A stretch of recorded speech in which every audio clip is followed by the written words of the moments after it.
இன்றைய வசனம் தியானத்தின் தலைப்பு, என் நாமத்தை அவன் அறிந்திருக்கிறபடியால். யோவான் 17:3. ஒன்றான மெய்த்தேவனாகிய உம்மையும் நீர் அனுப்பினவராகிய இயேசு கிறிஸ்துவையும் அறிவதே நித்திய ஜீவன். இந்த உலகத்திலே மேன்மையான அறிவு நம்மை உண்டாக்கின தேவனை அறிகிற அறிவுதான். வேதத்தின் மகத்துவத்தை ஆண்டவர் நமக்கு எழுதி கொடுத்திருக்கிறார்.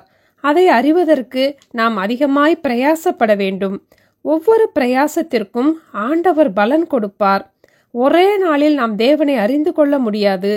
உலக ஞானத்தாலும் தேவனை அறிந்து கொள்ள முடியாது. தேவனை பற்றி அறிந்து கொள்ள நமக்குள் மான்கள் நீரோடையை வாஞ்சிப்பது போல வாஞ்சை இருக்க வேண்டும். வாஞ்சை இருக்கும் போதுதான் நாம் தேவனை அறிய பிரயாசம் எடுப்போம். எப்படியெல்லாம் நாம் தேவனை இன்னும் அறிந்து கொள்ள முடியும்? முதலாவது, ஜெபத்தின் மூலமாக தேவனை அறிந்து கொள்ளலாம். எபேசியர் 1:17. நாம் தேவனை அறிந்து கொள்வதற்கான ஞானத்தையும் தெளிவையும் அளிக்கிற ஆவியை தேவன் நமக்கு தந்துருள வேண்டும் என்று தினமும் ஜெபிக்க வேண்டும்.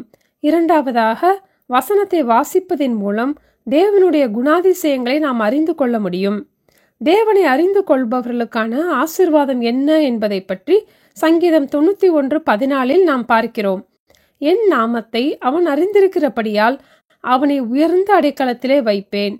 ஆண்டவரை அறியும் போது நமக்கு அவரிலே பாதுகாப்பு உண்டு. ஒன்றான மெய்த்தேவனாகிய உம்மையும் நீர் அனுப்பினவராகிய இயேசு கிறிஸ்துவையும் அறிவதே நித்திய ஜீவன்.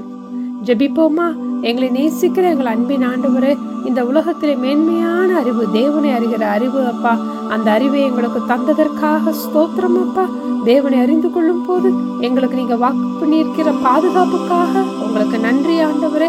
இன்னும் தேவனை அறிந்து கொள்வதற்கான ஞானத்தையும் தெளிவையும் அளிக்கிற ஆவியை எங்களுக்கு தந்துருள வேண்டும் என்று இயேசுவின் நாமத்தில் ஜெபிக்கிறோம் பிதாவே. ஆமென். Thank you. Have a blessed day.